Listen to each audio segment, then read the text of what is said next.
Educação ambiental é, antes de tudo, educar uma visão de mundo e uma postura diante do mundo. Por quê? A realidade da ecologia é uma realidade. Então, como é que a ecologia diz cientificamente como é que funcionam as coisas na natureza. Então, é uma coisa que você não tem que ter nenhuma opinião a respeito, você tem que aprofundar e estudar. Agora, quando eu falo da questão ambiental, eu estou falando mais do que ecologia. Estou falando de como o homem interfere na natureza. Então, o homem é um animal cultural, né, principalmente, simbólico. Então, ele transforma a natureza, não só para sobreviver, mas para fazer cultura, para criar coisas, para melhorar o seu conforto. E, no entanto, a natureza reage, né, a essa intervenção. E é uma opção do homem, de um grupo, de uma família, de uma pessoa, de uma comunidade, de uma nação, e até atualmente do planeta como um todo, até que ponto vale a pena, ele tem o direito de intervir, de modificar e de causar grandes transtornos na natureza, afetando o conjunto da humanidade, o conjunto dos seres vivos.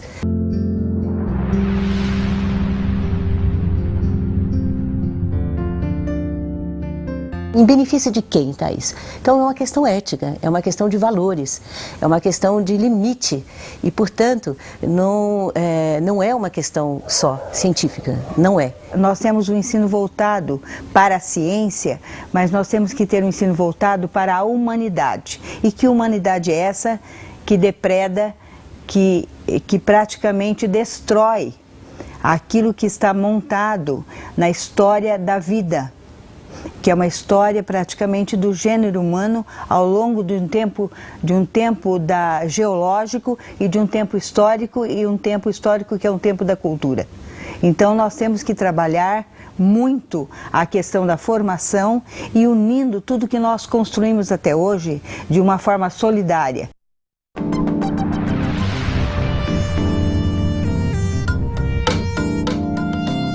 Quando a gente trabalha com educação ambiental, tem que lembrar de dois aspectos, dois eixos, né? O aspecto da prática e o aspecto dos conteúdos. Vamos dizer, pensando em termos de objetivos ou conteúdos trabalhados, né? Na escola você tem conteúdos conceituais de procedimento e de atitude. De atitude é aquilo que a gente já falou da postura ética. Agora, procedimentos implica em muita prática. O que você faz na prática, como é que você desenvolve o projeto, como é que você interfere, a metodologia do professor, tudo isso são coisas absolutamente fundamentais na educação ambiental, que pode inclusive ajudar a romper barreiras na educação como um todo. E depois você tem a parte de conteúdo e de conceitos. Então, nos conceitos, temos um problema que é da onde vem a informação sobre os conceitos, uma vez que esses conceitos estão em construção nesse momento, né?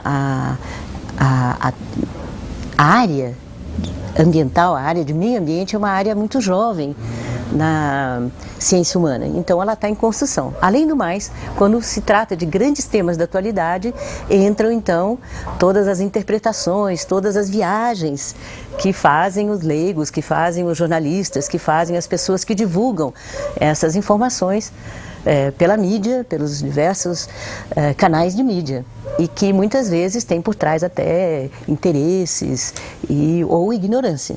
Então a gente tem que ter cuidado ao formular, ao trabalhar com conceitos, de aprofundar e de buscar uma boa informação.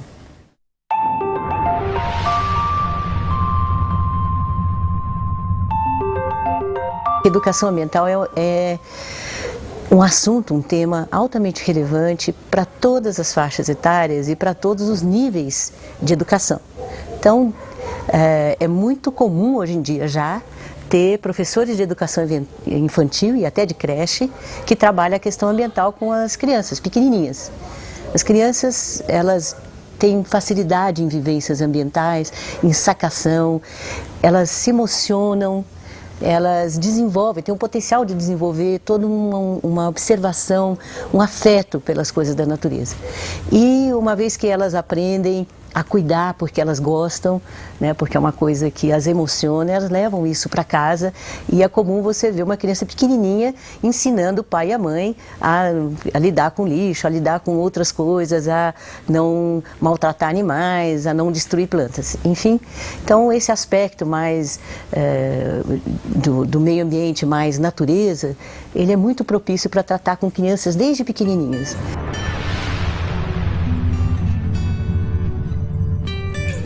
Quando você chega no ensino fundamental, você já pode ir mais para frente do que isso, né? Pensar também nas questões o que a humanidade faz que pode ser útil, né? Melhorar a questão ambiental e o que ela tem feito e que está piorando. E colocar os alunos já numa posição mais protagonista, deles mesmos estarem buscando aonde eles podem contribuir, fazendo pequenos projetos, isso é muito importante.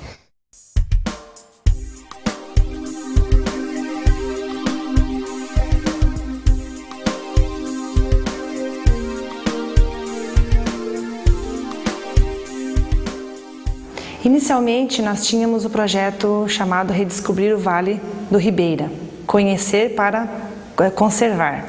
Na verdade, nós saímos com os alunos para os polos ecoturísticos da região, que não são poucos, né? Devido à grande quantidade de Mata Atlântica que nós temos na região, ainda 70% da região tem ainda remanescentes da Mata Atlântica. Antes a gente já tinha feito as saídas pro Porto de Areia, pro indígena, né, pra aldeia indígena, Pinduti, pro Lagamar e pro Parque Estadual Carlos Botelho.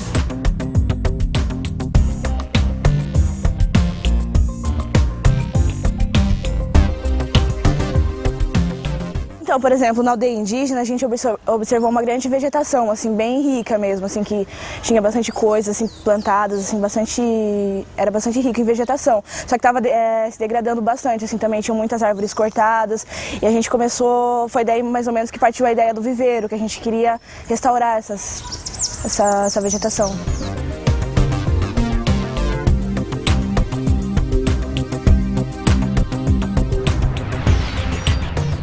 E nós começamos a pensar qual seria a finalidade do viveiro para a escola, né? Para a educação ambiental, para a escola e para a região. Então nós pensamos assim no seguinte, de umas linhas de frente para o viveiro, o que nós faríamos? Pensamos na arborização urbana, pensamos na questão da mata ciliar, que também nós temos o rio Ribeira de Iguape, que é um rio ainda sem poluição do estado de São Paulo, do Brasil, e que possui apenas 3% de mata ciliar. Ele veio como um recurso para os projetos que a gente desenvolve na área de educação ambiental. Ele veio fundamentar a conscientização tanto dos nossos alunos como da comunidade em relação à preservação do meio ambiente, recuperação de áreas, veio realmente para fomentar todo o trabalho da escola e causar mudanças na nossa escola e na comunidade.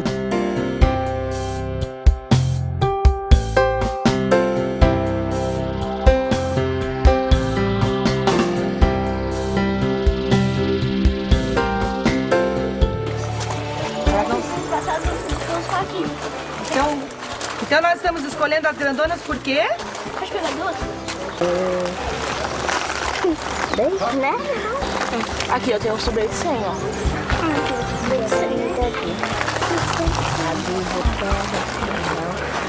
A gente tem uma fase bem simples, que seria a preparação das bandejas, que é onde a gente coloca a terra com o adubo, colocamos no viveiro, fazemos o plantio de diferentes espécies. O ipê roxo, o guatambu, o palmito jussara, que lá no Porto de Areia a gente foi lá, e engraçado que tipo, muitas pessoas não conhecem o jussara como jussara, conhecem como jiçara, né?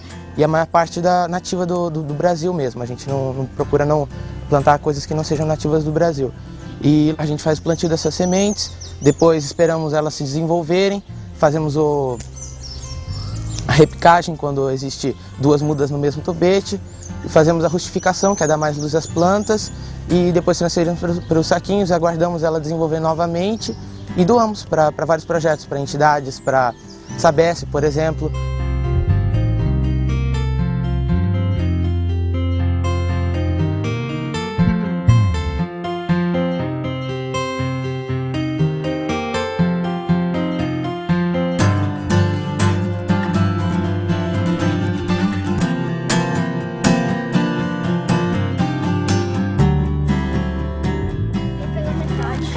negocinho de pedra. Eu acho que é ali. Aqui, ó. O Pedro já tá quase enchendo tudo. O meu também.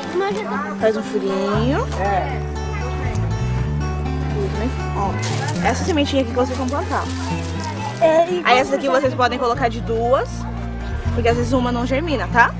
Nós levamos todos os nossos professores para o viveiro e fazendo com que eles percebessem a importância daquele recurso e se sentissem, aliás, parte desse trabalho. Então, o sentimento de pertencimento. Só quando isso acontece é que a gente é capaz de desenvolver um trabalho interdisciplinar. Senão, a gente corre o risco de delegar funções às pessoas sem que elas tenham compromisso. E aí as coisas acontecem por acontecerem simplesmente, sem ter um objetivo e resultados claros. E as pessoas perdem, né, com isso, autonomia. E o trabalho empobrece. Nós estamos aqui fazendo a escarificação e há 2 jeitos de se fazer, como a escarificação mecânica, que é realizada através de a gente pegar uma semente e lixar ela tipo na pedra ou no chão mesmo, e a escarificação ácida, que é feita com ácido sulfúrico diluído em água ou puro. Só que o tempo da escarificação, assim, ela varia de espécie para espécie. E também o jeito de como vai executar, porque nem todas elas suportam a ação do ácido. Aí também tem a imersão em água quente ou fria, que também dá para fazer. Pronto, a partir daqui, as nossas sementes já estão prontas para ir para o viveiro de mudas. Acredito, né, que o trabalho no viveiro movimenta a escola inteirinha, realmente, porque nós não temos nenhum adulto trabalhando no viveiro. Se você vê, ele está assim impecável, está bonito, está vivo, né? O viveiro de mudas é uma coisa muito dinâmica, né? Uma hora tu tá ali com ele com mudas grandes, outra hora tá com mudinhas pequenininhas, e envolve todos os segmentos da escola. Nossa, as crianças adoram o viveiro. É uma atividade muito gostosa. As crianças, assim, eles conseguem colocar mesmo na prática aquilo que eles vivenciaram na observação, né? Desde a questão do plantio, né? Desde como que é feito esse trabalho e depois até a prática como uma atividade do bosque. Quando a gente faz aquele levantamento de hipóteses, né? Do que as crianças sabem já sobre as árvores e do interesse que elas têm em descobrir novas coisas, né? Então a gente traz isso para o trabalho de pesquisa. Então aí eles são motivados a buscar aquilo que eles ainda vão conhecer e confrontar aquilo que eles já sabiam. Não adianta nada a gente fazer uma pesquisa sobre a importância de não se desmatar árvores se a todo momento eu estou utilizando demais um papel ou desperdiçando papel e jogando isso no lixo, né? Então essa conscientização ela é realizada junto com as crianças e a gente percebe essa mudança dia a dia. Interessante é o envolvimento mesmo dos alunos, né? Que eles sentem assim muito prazer em estar lá. Os pais também sentem um prazer enorme de estar trabalhando lá, porque todo mundo fala, até os próprios alunos falam que é uma terapia. O pessoal gosta de mexer com mata, assim, é uma coisa assim que traz paz assim pro pessoal, eles gostam pra caramba. É muito bom, viu? Porque na verdade as plantas são plantas nativas da nossa Mata Atlântica. E você saber que você está colaborando de alguma forma para manter viva essas árvores, né? Essa mata. Ela está participando da questão da montagem dos folders, né? E está sendo muito válido, dedicação total. Esses dias ela veio e chegou em casa quase em cima da hora de voltar, mas sem nenhum cansaço. Então, assim, é muito gratificante para ela estar participando, né? O aprendizado que ela está tendo, em nenhuma aula ela atingiria. Com frequência, os alunos, eu já participei de algumas saídas, eles realizam trabalhos externos e lá eles descobrem que realmente esse trabalho tem um fundamento e a recuperação da mata ciliar, principalmente aqui no Vale do Ribeira, é muito importante para poder manter esse trabalho e a mata presente com toda a fauna e flora que existe aqui. Nossa, é uma sensação maravilhosa. A minha família, assim, já mexe com plantação, essas coisas. E eu nunca tinha me metido, assim, nesse meio, sabe? E aí agora, por meios da escola, a gente está fazendo. O viveiro é uma coisa voluntária, né? Então, igual eu vim porque eu quis. Então, quando a gente vem porque quer, acho que a gente aprende mais do que como se fosse obrigado a vir para a escola, para aprender. Já fizemos, assim, várias tentativas de sair para fazer os plantios, né? Por exemplo, de áreas verdes da cidade que necessitam de plantio. Mas nós percebemos que nós não temos esse poder de chegar lá e plantar e depois dar a manutenção. Essas mudas produzidas no viveiro de mudas, então, são todas doadas para parceiros, né? Ou seja, prefeituras municipais da região, Sabesp, faculdades existentes, né? Unesp, a Faculdade CELISUL. E aqui na nossa região a gente tem um déficit grande de mudas. Tem os projetos, mas faltam mudas, e principalmente mudas de viveiros cadastrados, de instituições idôneas que a gente possa confiar. E esse viveiro vem a suprir essa necessidade que a gente sente aqui na região. Vira e mexe, a gente está desmatando para algumas obras, principalmente na área de esgoto, né? Tratamento de esgoto, estação elevatória de esgoto, que são construídas em áreas baixas, normalmente de proteção ambiental. E havia uma dificuldade muito grande de conseguir as espécies nativas da Mata Atlântica. Aí foi que nós fomos informados deste projeto que está sendo extremamente útil para a Sabesp, porque inclusive nós conseguimos de graça.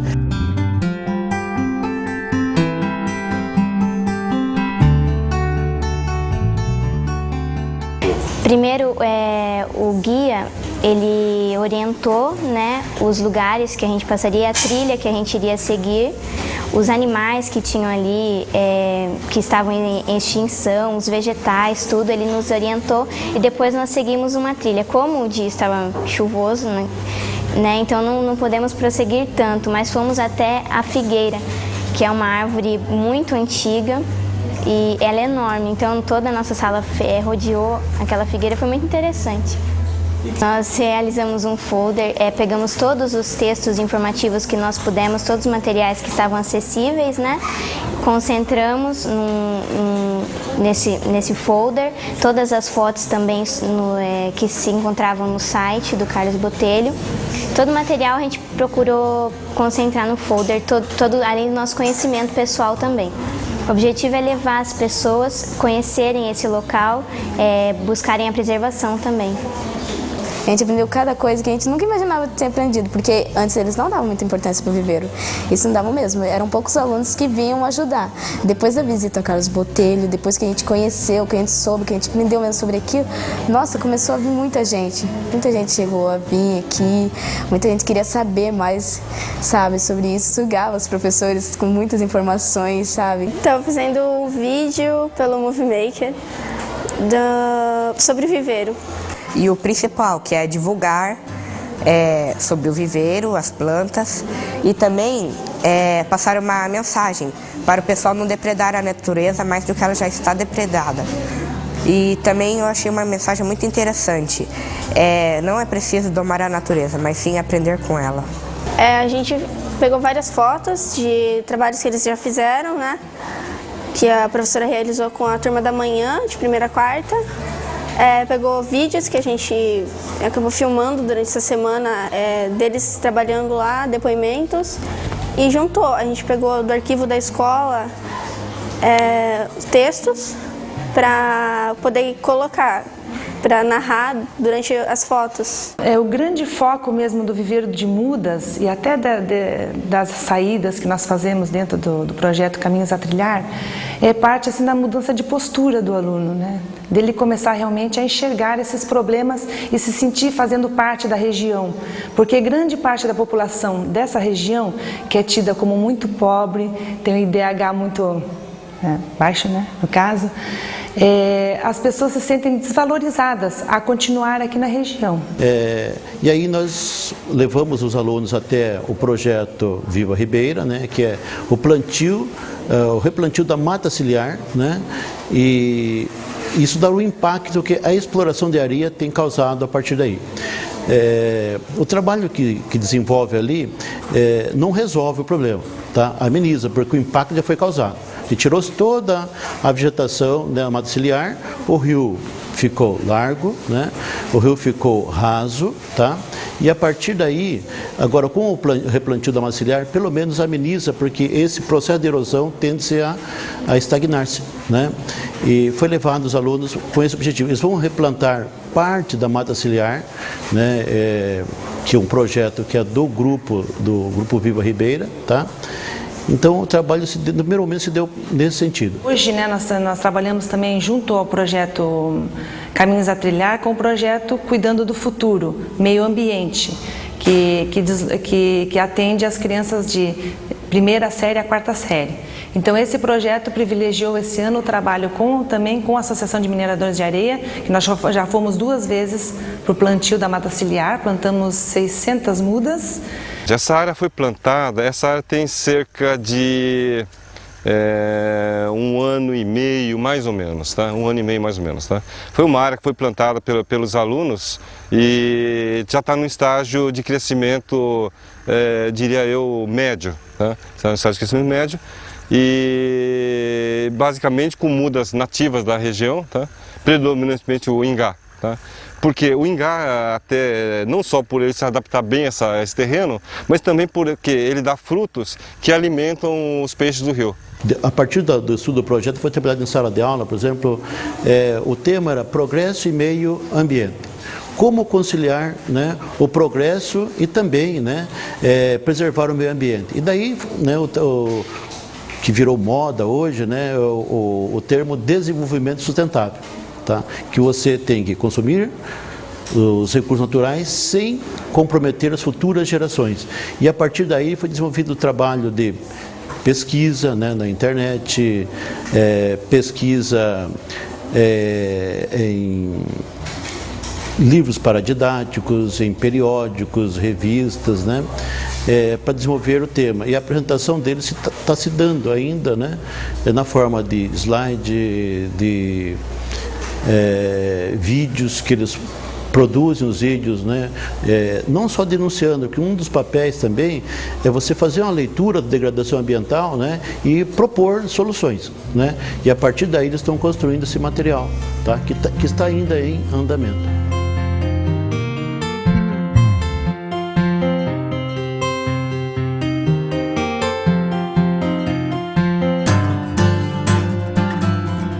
Ali segura a mudinha, tá? E os meninos vão rasgando o saquinho direitinho. Por quê? Se sair toda essa terra aqui, o que acontece? A raiz fica aparecendo e frouxa.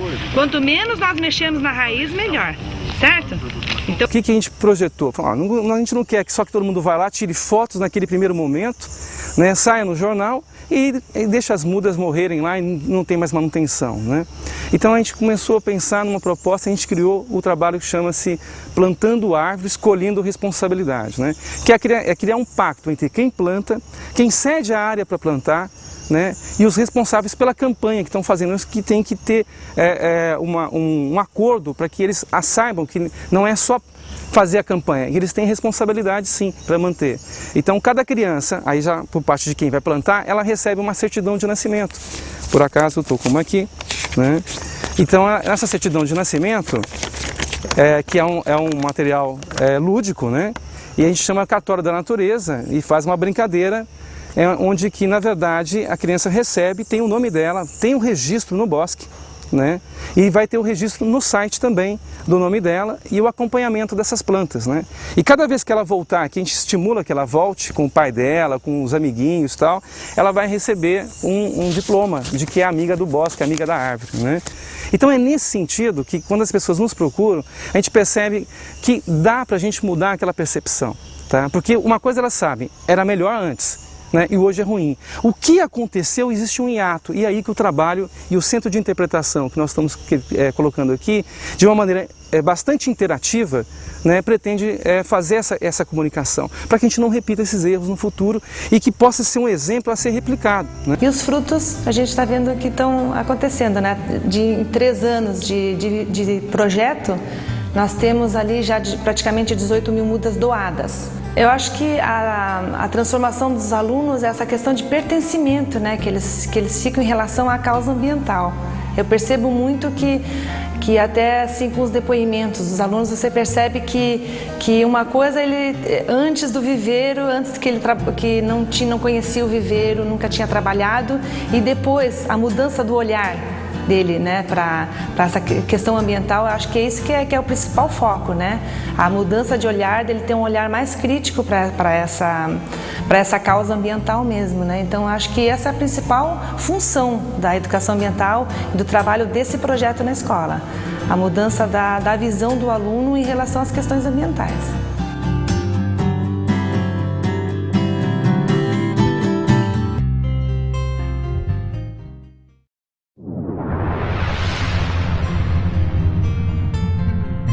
Já no ensino médio, os alunos são mais velhos e eles podem estar muito mais ativos com relação à questão ambiental. É muito interessante desenvolver projetos, inclusive aprender a fazer um projeto de intervenção.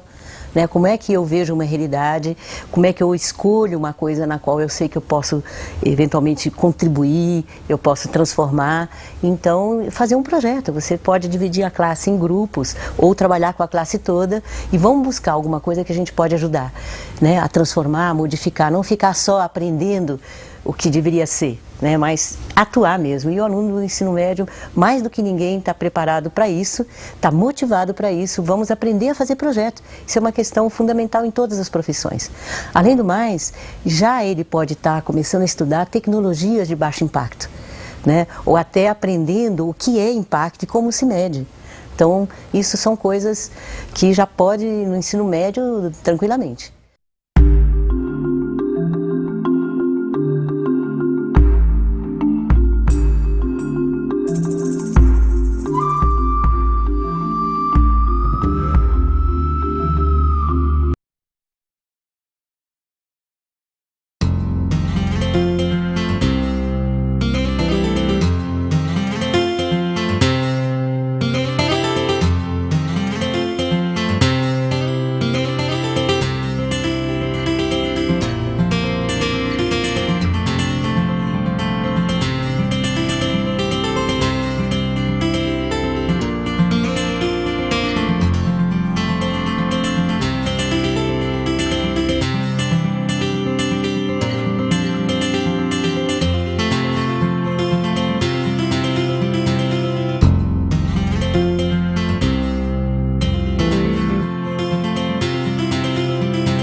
A gente faz primeiro os manejos nas praias, né? A gente procura identificar quais são as praias onde estão localizadas, onde tem o maior número de tartarugas. Essas tartarugas, elas procuram as praias para o local onde vai se formar um ninho, né? Aí então a gente faz a limpeza das praias, faz a limpeza das praias. Depois a gente retorna, identificando os ninhos, onde as tartarugas fizeram os ninhos, e a gente coloca uma identificação em cada ninho. Aí a gente começa o trabalho de manejo, né? A gente vai, tira os ovos, analisa. Aí depois a gente vai para pegar os filhotes, né, e trazer para o berçário, e aqui eles passam um período de 15 dias e a gente retorna aos locais onde a gente pegou elas para devolver. Aqui a gente pode observar, né, que teve o TU predou, né, o ninho de tracajá, e como a tracajá ela tem um ninho bem rasinho, né, menos de 20 centímetros de profundidade, né, então ele pegou e comeu os filhotes já, né. Que esses ovos aqui tinham nascido já, os filhotes. Então antes dele terminar de nascer, o predador natural veio aqui e comeu os filhotezinhos. Então o Quelocan ele faz isso, né? O manejo de praia, ele protege esse ninho, né? Protegeria o ninho no caso. Protege os ovos e os filhotes, e depois que os filhotes nascem, para tirar o cheiro, né? O pitiu, que é o cheiro do ovo que fica impregnado nos filhotes.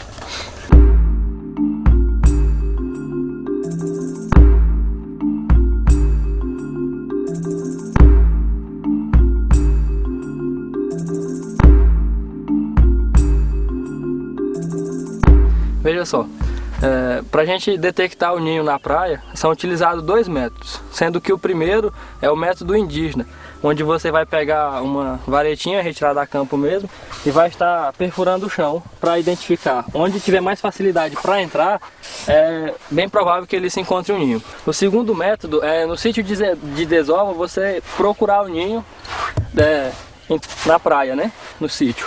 A desvantagem dos dois é que no método indígena você pode, dependendo da prática de quem está executando, você pode vir a perfurar os ovos ou até mesmo o filhote, né?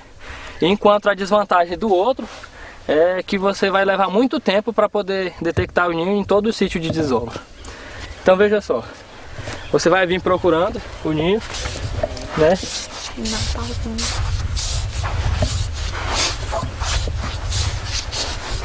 E aí não precisa ter muito medo de fazer isso não, porque vai ser necessário fazer realmente.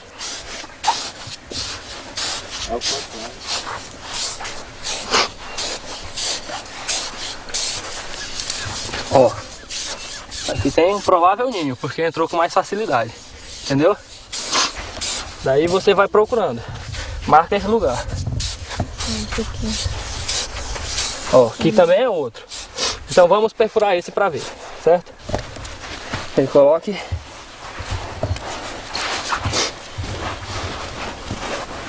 Opa, parece que a gente teve sucesso. Olha, já tem uma nascendo. Cadê a caixa, amigo? Ó. E elas são bem rápidas, ó. Deixar elas vão correndo.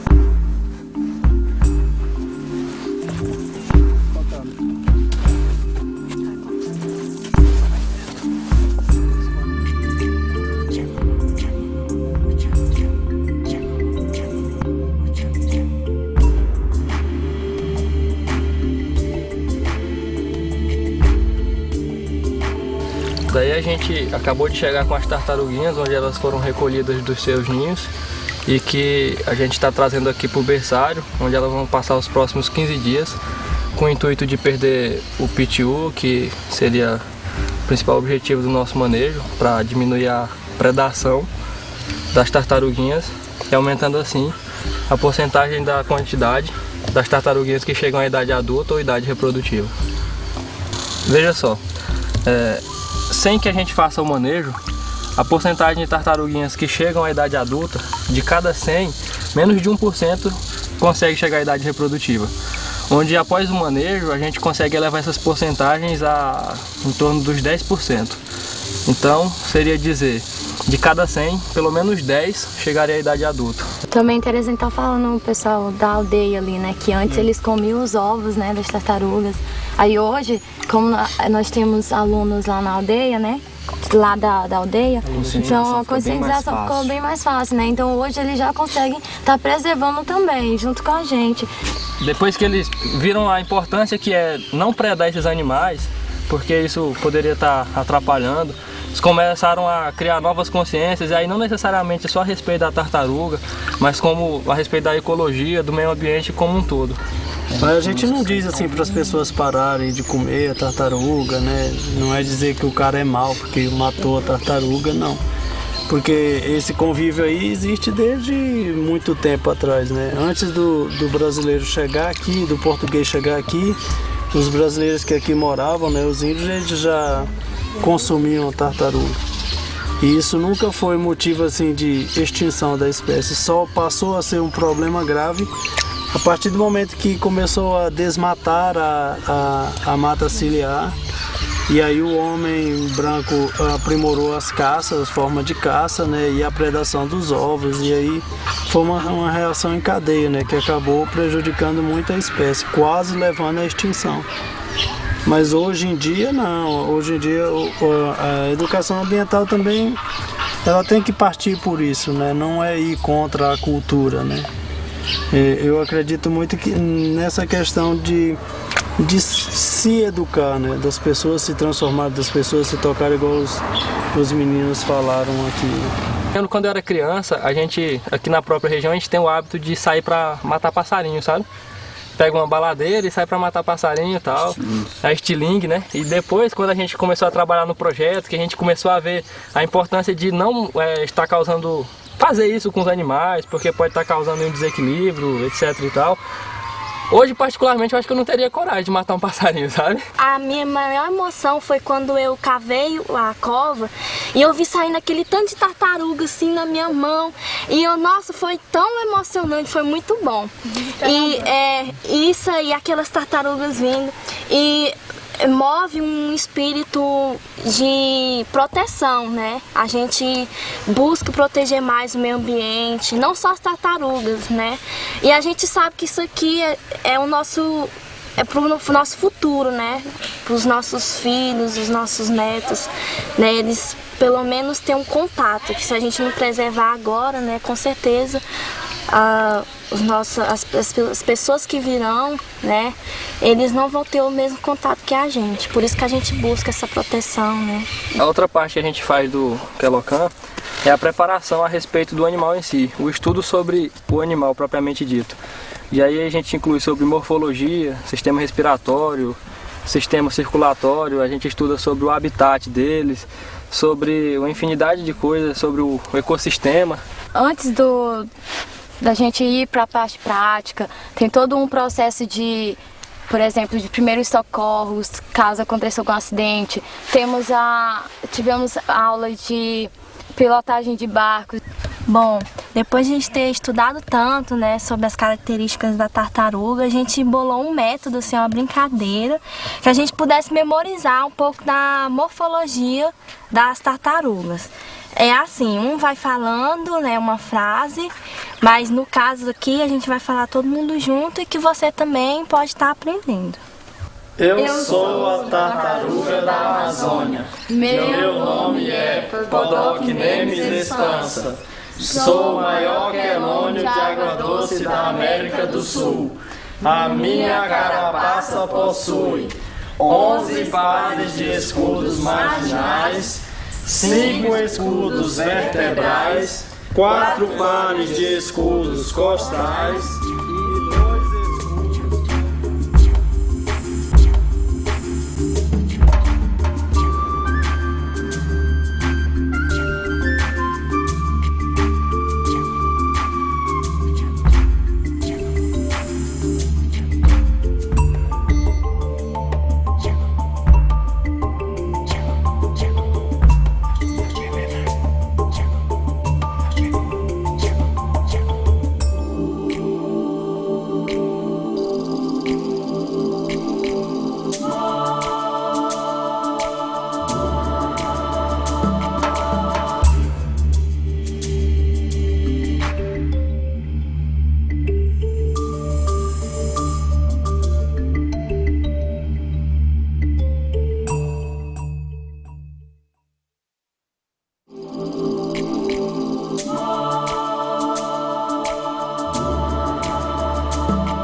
Seria muito importante que todas as carreiras, todas as profissões aprendessem algo, né, que tem a ver com a sua carreira com relação à questão ambiental. Por exemplo, os engenheiros, obviamente, eles deveriam conhecer como se mede impacto, como se evita impacto, como pode desenvolver tecnologias de baixo impacto. Um arquiteto, né, um economista, um administrador de empresas e mais ainda, muito mais, o professor. Então, no ensino superior, na área de licenciatura, é fundamental a educação ambiental, porque o professor é que vai estar formando as novas gerações. E é nas novas gerações que há a esperança de uma mudança de paradigma, uma mudança mais fundamental no mundo. Nós estamos propondo e trabalhando e negociando com a Secretaria de Ensino Superior, né, a criação de uma área obrigatória de estudos de educação ambiental para todas as licenciaturas e todos os magistérios. Não é bem uma disciplina, pode ser uma disciplina, mas uma disciplina é uma coisa muito restritiva, né? Ela fica muito fixada, assim, e educação ambiental não comporta uma série uma grade curricular, né? Assim, grade mesmo, né? Não comporta isso.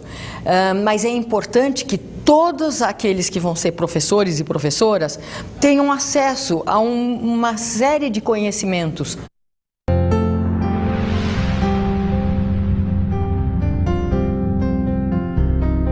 O professor pode, né, desejavelmente terá aprendido coisas, estudado educação ambiental na faculdade, na licenciatura ou em cursos que ele possa fazer de complementação. Isso não basta, porque ele tem que estar permanentemente se atualizando. Há alguns temas, né, no ensino que são mais permanentes. A questão ambiental absolutamente não é um caso desse. Como eu já disse, ela está se criando, está se forjando, é uma ciência que está em construção. Além disso, tem sempre os temas, né, os maiores temas da atualidade que estão pipocando por aí. Então é preciso que o professor esteja aprendendo. Então ele vai, em muito importante, muito interessante, duas frentes que ele deve estar buscando se aperfeiçoar. Na parte de conteúdos, em que ele vai ter que buscar informações sobre os grandes temas, sobre o que tem de novo, de forte, de importante na área ambiental, e sobre a metodologia, né? Como que vou ensinar meio ambiente, em que eu tenho que principalmente buscar atitude, essa coisa que se chama de conscientizar, né? A consciência, como diz um poeta indiano, é uma porta que se abre de dentro. Portanto, você não adianta ensinar a teoria da coisa, né? Então, como dizem, se aprender a teoria mudasse alguma coisa, nenhum médico fumaria, porque ele está cansado de saber que é mal, mas não é isso que movimenta. Movimenta emoção. Como eu trabalho a emoção? Então, a metodologia é fundamental em qualquer área, mas mais na educação ambiental. E a busca de métodos participativos, de métodos ativos, de forma de lidar com a emoção, com o conhecimento e com a prática, é um desafio grande para o professor na área de educação ambiental. E quando ele aprende a fazer isso na área de educação ambiental, ele vai fazer isso em outras áreas também com grande sucesso. Isso é uma experiência que a gente pode garantir.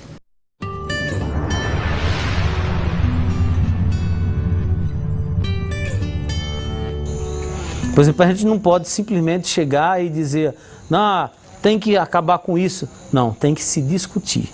Nós estamos numa casa que todos os saberes precisam de humildade. E todas as necessidades, ela precisa ser trabalhada com saberes. Nós estamos num momento desse. Nem para o bem, nem para o mal, a gente não pode trabalhar com a prepotência, Paulo. Nem para o bem, nem para o mal. O projeto já tinha 20 anos. Todo ano o IBAMA ia, entregava cartilha, dava conselho às pessoas, para as pessoas deixarem o Rio Araguaia limpo, para não derrubar madeira da mata ciliar. Há um exemplo para você ver. E nós fizemos um trabalho diferente. Chegou um momento que a gente fez uma avaliação, não tinha acontecido nada. As pessoas diziam, não vamos deixar lixo, deixava. As pessoas diziam, que trabalho lindo, mas não modificava nada, destruía da mesma maneira. Nós resolvemos fazer o seguinte, vamos montar um projeto com essas pessoas. E aí nós montamos um projeto como que um carro andando, trocando o pneu com o carro andando, discutindo com as pessoas nos acampamentos, que aqui é uma realidade de 150 mil pessoas que ficam no Rio Araguaia no mês de julho. Todos os acampamentos eram feitos com madeira da mata ciliar, cortavam. E nós fizemos uma grande discussão com essas pessoas, um a um, até marcar uma grande reunião aqui em Goiânia, convidando todos eles, as comunidades ribeirinhas, e montar um projeto de como a gente deveria trabalhar o rio. Vê a diferença. Isso foi em 96 para cá, nós resolvemos 84% dos problemas. Então nós estamos num impasse, vamos dizer, no mundo contemporâneo, que é o mundo do século XXI. Então esses impasses, eles precisam ser colocados na formação para que os grandes coletivos humanos e as pessoas que decidam melhor do que decidiram até agora também. Porque nós já temos uma consciência mais explícita dessas questões. Por que a participação é tão fundamental como princípio de sustentabilidade? Hoje em dia, decisões grandes são tomadas a todo momento que vão interferir na vida de muitas pessoas, vão interferir em transformações da natureza e da sociedade sob diversos sentidos. Então, é muito importante que possam se ouvir, que possam ser consultadas todos os atores, todas as pessoas envolvidas. E, para isso, a gente precisa saber como consultar, saber como se manifestar, saber como participar, né? Quando você toma uma decisão sem consultar um tipo de ator, então, por exemplo, se a solução não tiver uma consistência econômica, não vai dar certo. Se ela não tiver uma consistência social, também não vai dar certo. Se ela não tiver um bom fundamento político, também não vai dar certo. Então, se ela não tiver a ver com a cultura, com o benefício daquela sociedade envolvida, também não vai dar certo. Portanto, quando você vai tomar decisões, é muito importante que, para elas saírem boas decisões, para resultar em atitudes sustentáveis, é importante que haja essa consulta e que haja essa decisão participada. Isso é preciso aprender. A nossa sociedade sempre foi muito mais pautada por um desenho autoritário, impositivo. Poucos decidem e os outros vão só lá ajudar, participar na execução, não na decisão. Não é isso que nós estamos falando aqui. Nós estamos falando em saber decidir a partir de olhar um assunto sob diversos ângulos. E isso é fundamental na hora que eu estou falando, na transformação de paradigma, na mudança, né, da visão ambiental. Então, o bom educador ambiental, o bom professor que vai trabalhar esse aspecto, vai estar trabalhando a participação.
O mais difícil é conseguir vencer a resistência inicial. Se os professores aderissem e conhecessem, se sensibilizassem efetivamente com a história, os alunos certamente se sensibilizariam.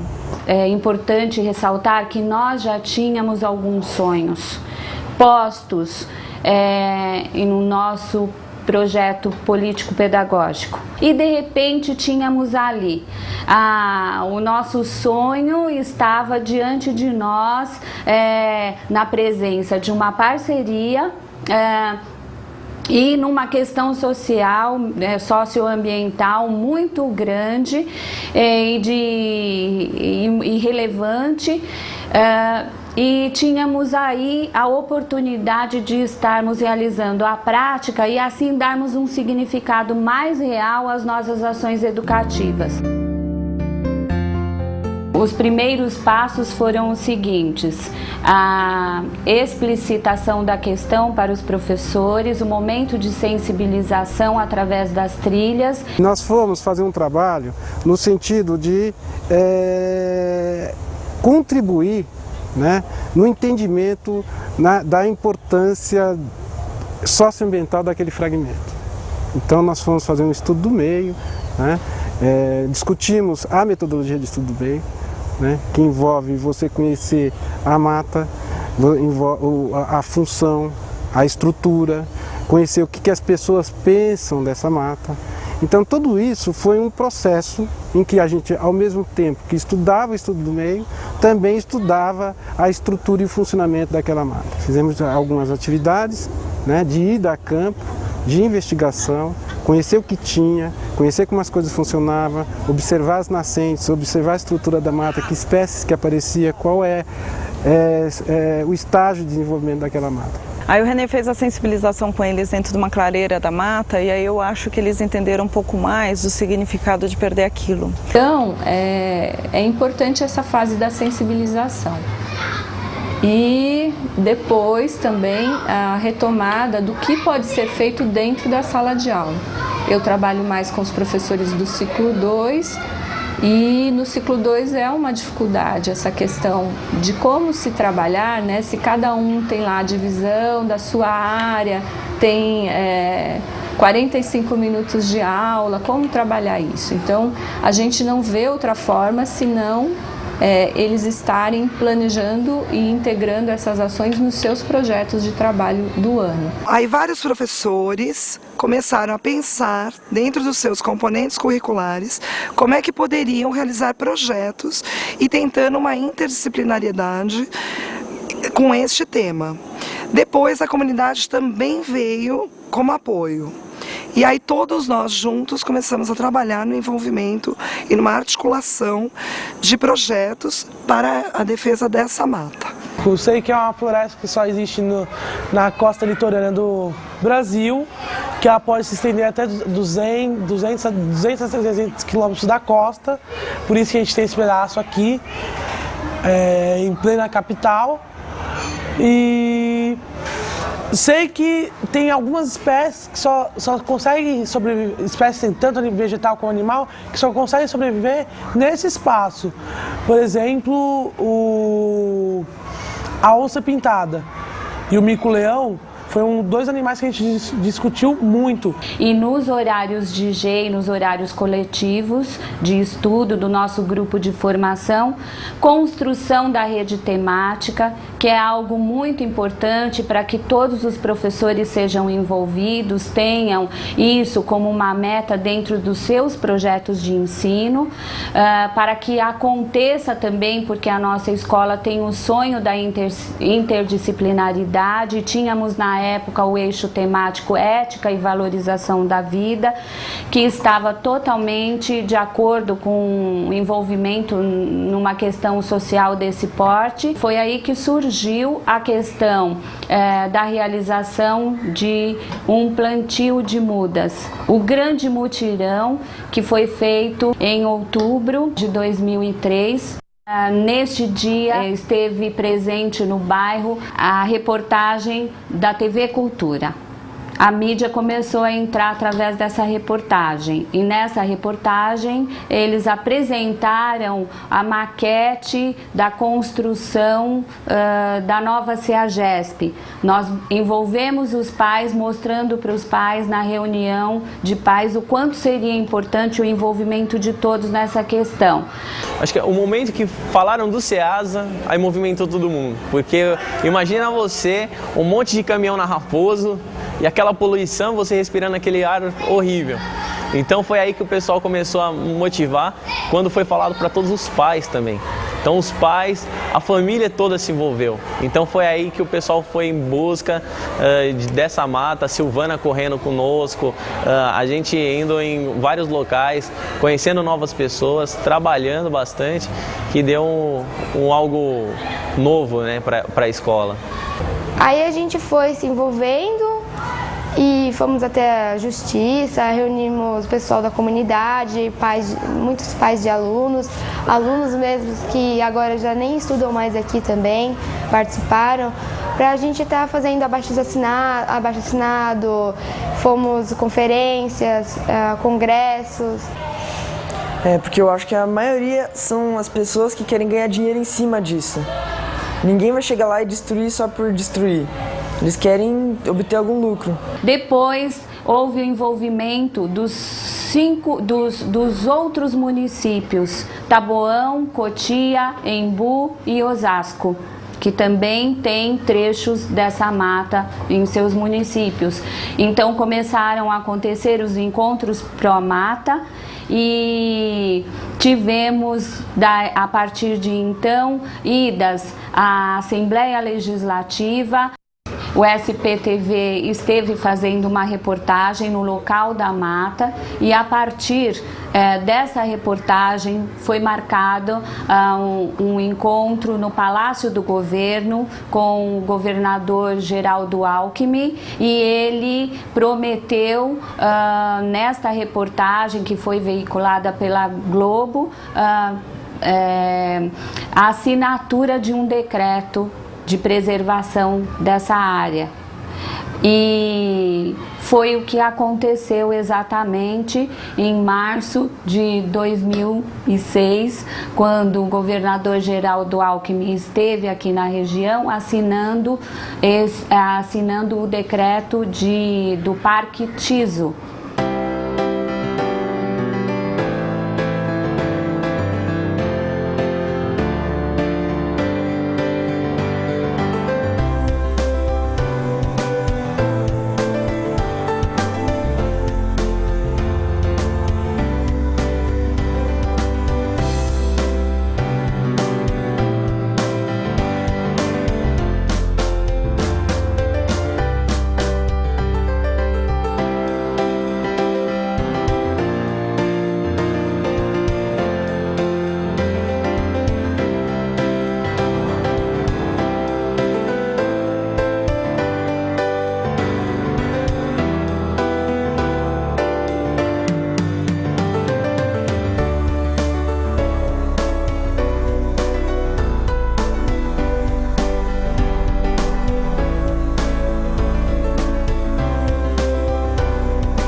Nós temos que ter o cuidado com a criança para que ela abra o espaço dela, não é o seu.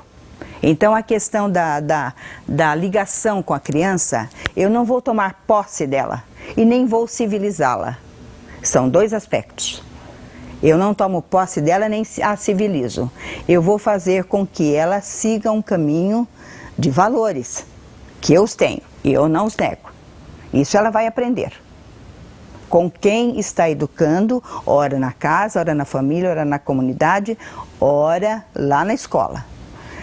Então, eu tenho isso como pressuposto. Então, a investigação, ela se dá ao longo do tempo com as perguntas. Com as perguntas que a criança faz. A investigação, ela precisa ser colocada na escola quando o aluno começa a fazer perguntas e o professor vai responder. Porque o professor na escola tradicional, ele é o centro do saber. Na escola moderna, o saber está no aluno. E na escola atual, nos métodos, vamos dizer, e nas concepções mais atuais de educação, você vai ter o quê? Você vai ter o professor e o aluno interagindo e praticamente fazendo os coletivos e fazendo propostas de aprendizagem. A pesquisa, é lógico que ela tem que ser com projetos e ela vai se direcionando. E nesse momento eu estou trabalhando também com os meus alunos da graduação na Unesp de registro e lá o que é que faço? Eu acho que os alunos têm ideias. Então eu navego com eles, eu os deixo navegar primeiro. Navegar em torno de temáticas que são interessantes, que ele quer investigar. E esses temas ele pode ir aprofundando, mas eu não pego o tema e fecho numa caixinha. Eu deixo fazendo com que ele comece a escrever os textos, porque nas nossas escolas atualmente há muita dificuldade de escrever. E daí vou vendo os textos que ele escreve e vou instigando a conhecer mais.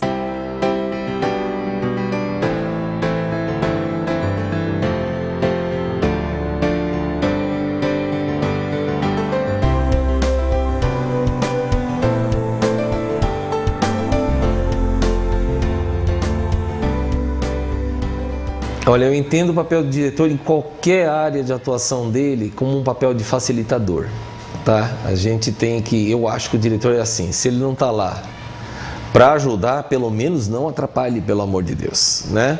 Tem que ser assim, sentiu que a coisa tem futuro, abrir espaço e fazer acontecer, facilitar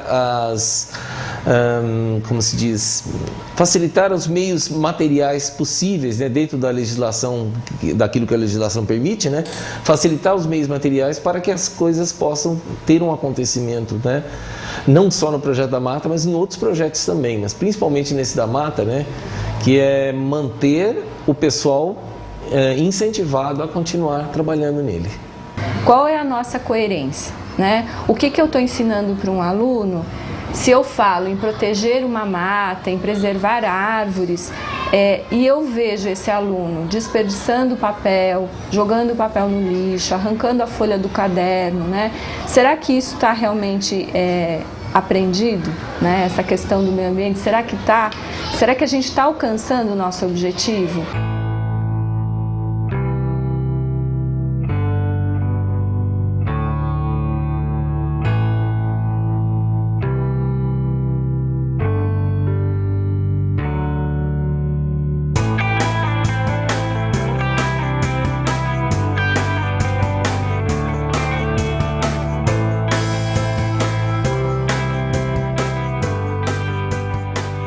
Aqui, como já falou, só tinha barro, pedra, né?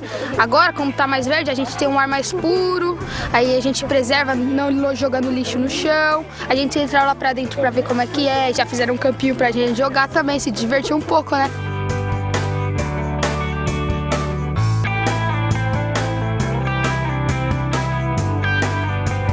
Pode observar. Olha essa planta aqui! Isso? Não, essa aqui normal. Olha! Ela vai brotar assim.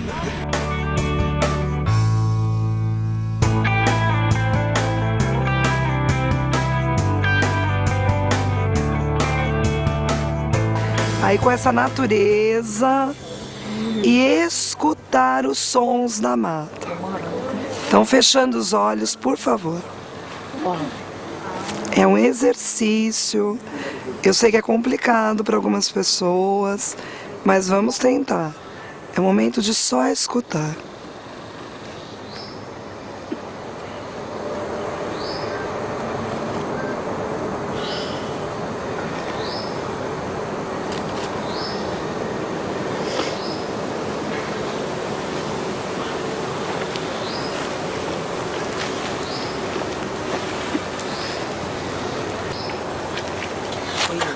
O nome é Marcas Eternas, o nome dessa história. Um dia, uma professora pediu para que seus alunos listassem os nomes dos amigos da classe em um papel, deixando um espaço na frente para escrever alguma coisa. Então, ela os mandou pensar na coisa mais bonita que eles podiam... Não, eu não gosto.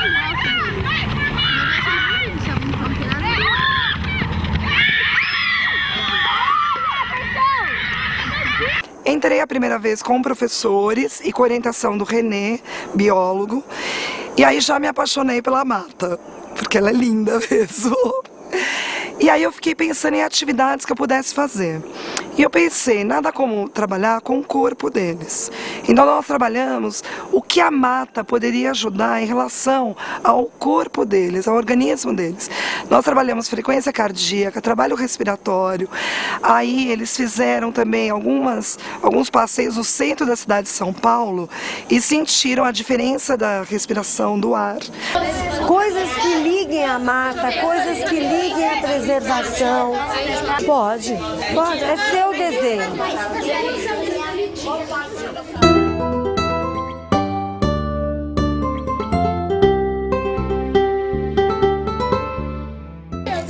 Que lembrança te traz uma árvore dessa?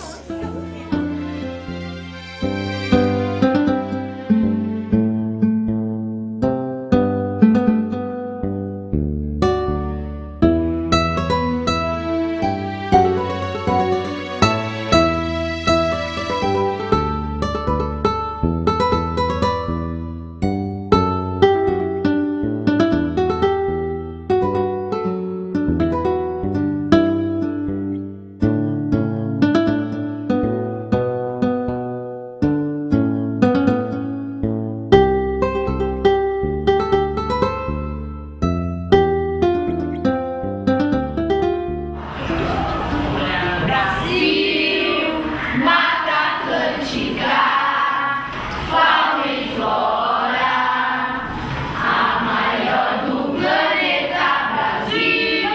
Peraí, a maior do planeta, cuidado, a maior do planeta Brasil. De novo, 1, 2, 3, Brasil, Mata Atlântica. Mas a parte sensorial e emocional, que é a vivência, o vivenciar. Por isso que eu faço atividades de vivência. Então vamos andar pela sala, vamos bater o pé, vamos sentir a música, sentir o coração da música e saber que a música, ela também está dentro dele, ela também vibra dentro dele. O coração que pulsa nele, que por estar vivo, está também na música. Então é uma integração completa do meio com o indivíduo. E a música, no caso do projeto da Mata Atlântica, a letra também, o contexto faria isso. É a união de todos esses elementos. Ele sentir, porque a música é vibração. E se ele se envolve com o coração, com a emoção, ele vibra aquilo. Eu tinha um sonho de trabalhar com uma coleção que chamava-se Science in English. Já que eu tinha o texto para sensibilizar as crianças, então aí, junto com a Cristina e com a Cássia, nós fomos montando o projeto, porque precisaria de alguma coisa que fosse sensibilizá-los. E aí nós partimos daquela música Planeta Água, do Guilherme Arantes. Aí nós cantamos a música Planeta Água aqui na escola, eles cantaram e foi muito legal. Inclusive eles trouxeram o CD do Guilherme Arantes, os próprios alunos. Aí fizemos pesquisas na internet para ver como que estava a situação da preocupação com a água, e depois dessas pesquisas, que foram lidas em português na sala de aula, aí eu entreguei esse material na mão deles. Aí eu falei, primeiro vocês vão apenas ler as figuras, sem ler texto, só ler figuras. Aí eles foram lendo as figuras, rapidamente, eles já foram associando ao texto, mesmo que eu não tivesse orientado. E depois nós fizemos estudo de vocabulário, mas o estudo de vocabulário era associado à figura, não era para procurar no dicionário. Aí eles fizeram uma interpretação do livro inteiro. E depois de entender o livro inteiro, foi proposto, inclusive essa proposta foi uma ideia das coordenadoras, de fazer a reescrita do livro. E enquanto eles criaram o livro deles, aí eu fui na sala, eu fui selecionando quem tinha habilidade para quê. E eu falei, olha, se você não sabe desenhar, pinta. Se você não quer pintar para estragar, se você tem medo de estragar o trabalho, faz a margem. Então, todos os 40 alunos da 8ª série do ano passado foram envolvidos com essa atividade. E, inclusive, tinha um aluno, o Ivaldo, ele não gostava de se envolver muito com nada, não. Mas ele é um grande escritor de rap. Aí ele escreveu rap. E o rap é muito interessante, essa letra de rap é maravilhosa, Esse aluno ganhou, eu ganhei o ano com a produção desse aluno. E aí, a Cássia ainda falou, Ivaldo, por que você não faz esse rap em inglês, Não é fácil, é difícil, mas ele achou um jeitinho de colocar as palavras em inglês na sequência da frase que ele fez em português. Então, o fato de eu ter atingido o Ivaldo, para mim foi uma grande coisa. E todos os anos a gente, no planejamento, estabelece ações efetivas para já incentivar com as crianças essa questão de preservação do meio ambiente. Como somos 3 primeiros anos, a gente pensou em plantar uma árvore por mês, uma de verde, uma frutífera e uma florífera. O primeiro ano aproveita todas as oportunidades para trabalhar leitura e escrita. E nós aproveitamos uma reportagem de uma revista em que falava a neutralização do efeito estufa e quanto que cada indivíduo deveria plantar de árvore em cada ação para estar fazendo essa neutralização. Após lermos esse artigo, nós decidimos com as crianças que faríamos esse projeto. Então eles estão sabendo que é por uma questão mundial, E aí, assim, a gente começou a questionar, trabalhar em sala, todos esses pontos que a gente ia estar defendendo na mata, e aí assim começou com uma questão, o que era ser bióloga? Porque a gente falava muito assim, a bióloga vem aqui, está conversando com vocês, e o que era bióloga? Eles não sabiam. Então começou a partir daí, dessa questão E aí a gente foi pesquisar, né, o que era, e eles resolveram até fazer entrevista com ela, com a Silvana, para saber o que ela trabalhava na área dela, né. E aí a gente, assim, foi para várias atividades e nas várias áreas. A gente sempre trabalhou em Inter aqui na escola, né. É um trabalho que eu acredito que dá certo, né. E aí eles, assim, através dessas pesquisas, a gente chegou até o ponto da visita na mata, né. E assim, a gente viu que dentro da mata tinha, acho que não sei se vocês chegaram a estar indo visitar a mata, tinha um ponto que a água era mais limpa, né, dentro da mata. E no caminho, tinha uma que corria por esse caminho, que era bem seco, a gente fez até um estudo de meio lá, né? E antes de entrar na mata, tinha um córrego, né? E de onde vinha esse córrego? A gente começou a questionar. Descobrimos que ele vem do Amaralina, que é um conjunto de prédios aqui perto, ali no João 23, e que não é canalizado. E eles resolveram coletar aquilo para a gente estar estudando se aquilo era contaminado, se não era. Na época, uma das alunas, o pai era químico, né? Então ele falou que daria para estar fazendo uma análise prévia em sala de aula, não seria uma profunda, mas daria para estar fazendo, né? E ele mandou pela aluna os reagentes químicos, os tubos de ensaio, né? E aí a gente também pegou o microscópio que tinha na escola.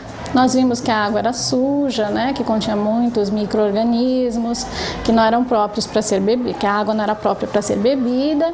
E assim, fizemos a comparação com a água da escola. Foi uma iniciativa nossa, né? Principalmente dos alunos, porque na época nós tínhamos informática educativa aqui na escola, mas não havia internet. Aí, com o advento da internet, alguns alunos chegaram para mim: professora, por que nós não fazemos uma página para a escola? Aí eu comprei a ideia, achei bacana, porque também era um projeto pessoal meu, né? Aí eu falei com eles, mas nós não temos todas as ferramentas necessárias para isso. Aí um aluno que já era assim bem expert em computador, chegou para mim e falou: olha, professora, nós podemos fazer um blog.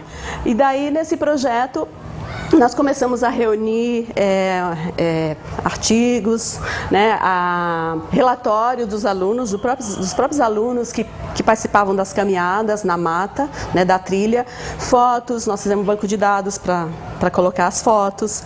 E assim que o blog ficou pronto, daí as demais salas vinham aqui no laboratório para visitar o blog e eles postavam os próprios comentários deles. Eu escrevia tudo o que eu pensava sobre a mata, entendeu? Daí, tipo, colocava que a mata era importante pra gente, né? Porque se desmatar, além de matar vários bichos que estão extintos, ia prejudicar bastante, né?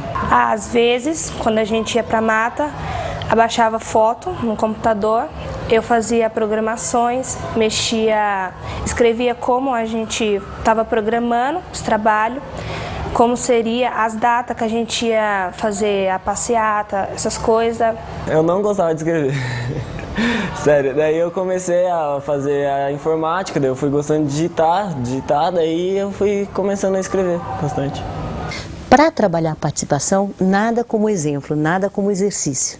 Então, antes de tudo, o professor precisa ser, ele, uma pessoa que sabe participar. Ele não aceitar pacotes prontos, sem que ele pegue aquilo e traduza do jeito dele. Então, ele tem que ser um ator, ele tem que participar, ele tem que ser autor do trabalho dele. Um bom educador ambiental, ele é autor do trabalho, ele vai redesenhar a cada ano, a cada momento, a partir de cada oportunidade que alguns projetos vêm trazer, ele vai redesenhar aquilo do jeito dele, para a turma dele, para a circunstância dele. Então, ao fazer isso, ele está usando um princípio da participação que vai ajudar muito ele como exemplo na relação com os seus alunos. Sem o envolvimento do corpo docente, nada é possível. Nenhum projeto, nenhuma ação é possível. Daí a importância de uma constante preocupação com a sensibilização desses professores, com atividades que tragam à tona a importância da reflexão sobre temáticas que levem à postura de uma mudança em sala de aula, com práticas educativas mais preocupadas com o envolvimento social, que deem significado mesmo àquele conteúdo que está sendo trabalhado com os alunos. Uma coisa que eu aprendi muito aqui foi isso, né? Que as decisões deveriam ser sempre tomadas no coletivo. O coletivo aqui discute tudo, às vezes as mínimas coisas, né? Às vezes a gente acha que está perdendo tempo, que de repente era é isso, mas eu aprendi que isso é importante, né? Porque só quando as decisões são tomadas no coletivo é que a gente consegue participação mesmo de todos.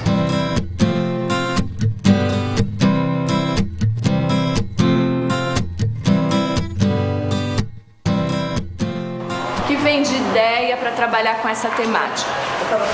Que eu acho que está precisando muito de trabalhar o problema do som, do meio ambiente ligado ao som, a barulho. Os danos, né, para o aparelho auditivo, né? Então agora já estão começando a ouvir. Então toda a minha aula eu tenho começado com um textinho curtinho que tem a ver com a adolescência, tem a ver com a relação na escola, tenho pesquisado bastante, tem dado resultado. Em primeiro lugar, sala organizada e limpa antes de começar as aulas, né? Podia ser uma ação comum nossa, a né? Organização deles, organização espacial, cada um no seu lugar. E a organização também em termos de limpeza, né? Um deles, eu acho que é um conceito importante hoje, que é o desenvolvimento sustentável. Acho que é um conceito, desenvolvimento sustentável.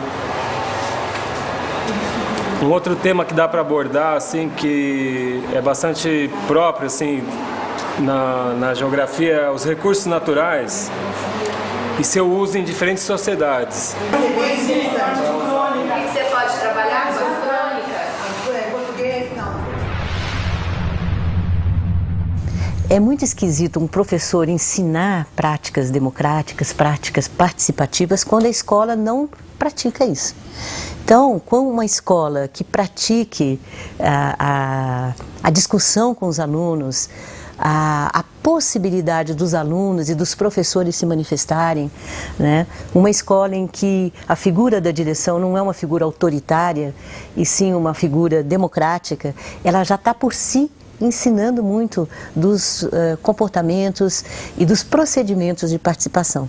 Então, se a escola não está consciente disso ou trabalhando disso de uma forma mais planejada, o professor pode ajudar nisso, né? Então, provocar discussões em torno de grêmio, em torno do fazer do dia a dia, até na sala de professores ou no conselho de classe, para fazer avaliação, fazer isso com práticas participativas.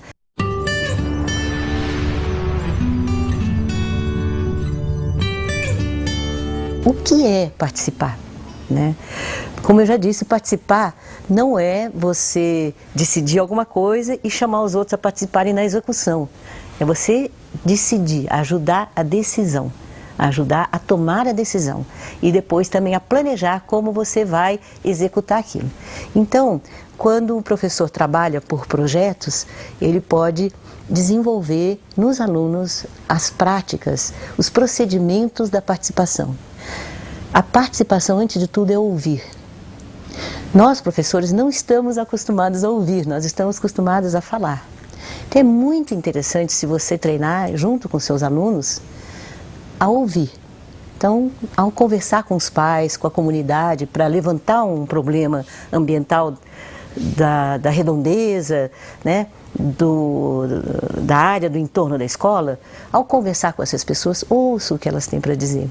Não fazer perguntinhas pedagógicas para atalhar ou redarguir ao que elas estão falando. Não, vamos ouvir o aluno, o que ele pensa, o que ele sente. Isso é uma coisa assim fantástica, o resultado que dá. A gente não está acostumado.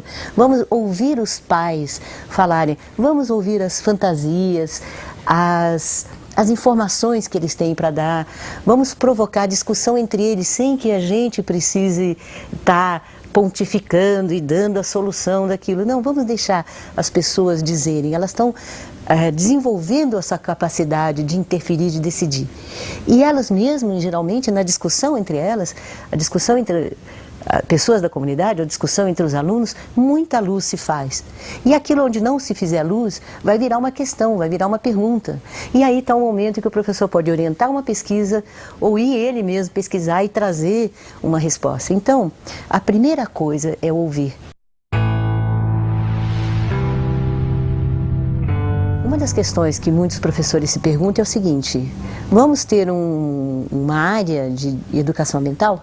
Se a gente não tem o professor de educação ambiental, como é que eu, que sou professor de física, ou que sou professor de história, ou sou professor de língua portuguesa, ou de educação física, de inglês, sei lá, como é que eu vou trabalhar a questão ambiental?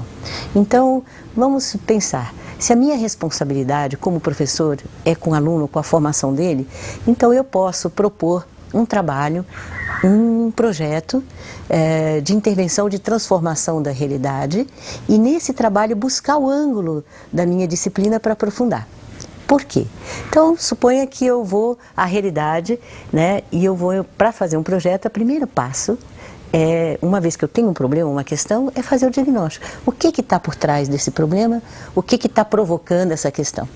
Então, eu vou fazer esse diagnóstico e a realidade, ela é multidisciplinar. Ela tem sempre questões multifacetadas. Então, ao levantar essas questões, eu posso buscar e trazer principalmente aprofundamento na minha área, né? Então, eu posso... Toda a questão, eu posso dizer que toda a questão ambiental traz por trás sempre uma questão de comunicação, de informação. Quem é que comunica e informa, senão quem domina a língua, né? Então eu posso trabalhar tudo que tem a ver com isso. Toda a questão pode ser analisada do ponto de vista quantitativo, né? Por exemplo, uma questão trivial do lixo, que muitas vezes ainda é um assunto muito trazido, porque aflige muitas populações e também já está tradicional. Então, quanto de lixo? Quem é que produz? Quanto de lixo eu produzo por dia? Eu poderia fazer um levantamento disso? A minha família, a minha cidade, nós aqui da escola? Então, fazer uma análise quantitativa disso, qual é a área, qual é o peso desse lixo, para onde ele está indo. Então, eu posso fazer dimensões, fazer gráficos, fazer 1000 coisas na área da matemática. Na área das ciências, não precisa nem dizer, né? Todo mundo fala, não, questão ambiental é da área das ciências, mas não é só da área das ciências.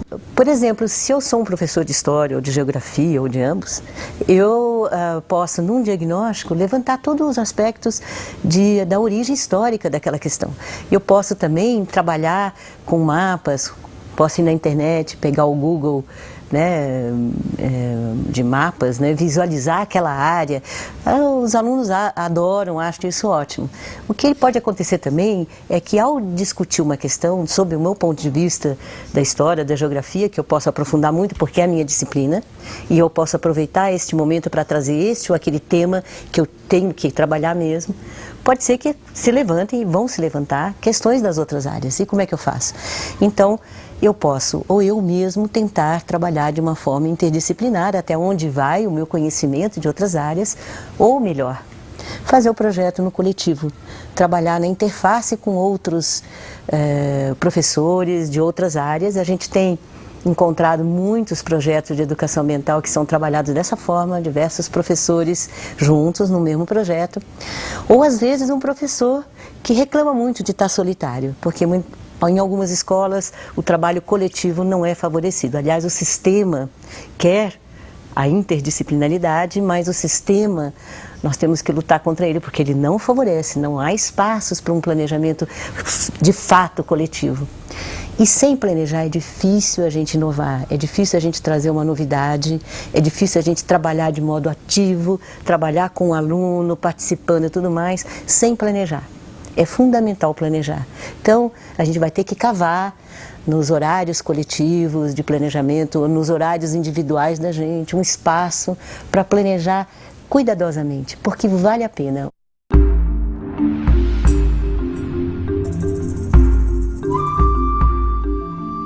A palavra autoridade, de fato, vem da palavra autoria. Eu tenho autoridade quando eu sou autor, né? E essa autoria, o aluno vai ter né, com relação ao conteúdo, ele vai dominar aquele conteúdo quando ele é autor do conhecimento dele. E a gente pode estimular isso, pode estimular ele ser autônomo na busca, na escrita, na levantar questões, inclusive descobrir respostas. Então essa autonomia, que às vezes o pessoal chama também de protagonismo, esse impulso, esse saber fazer por si, esse ir atrás, a gente desperta com desafios, com propostas, né? Com sugestões, com provocações. É importantíssimo fazer isso.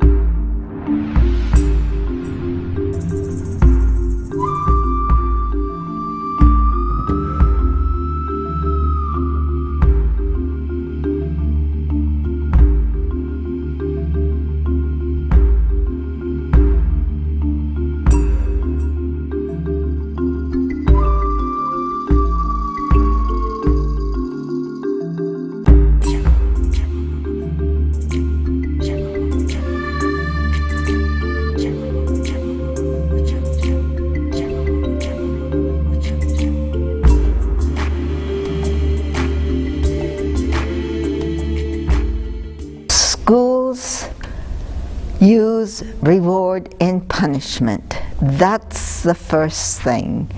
And I don't know about in Brazil, but in the United States, for example, we have awards for the best grades, the best behavior. That's usually called citizenship, but usually it's blind obedience that's rewarded. Another example of this heteronomy is, we have all done this.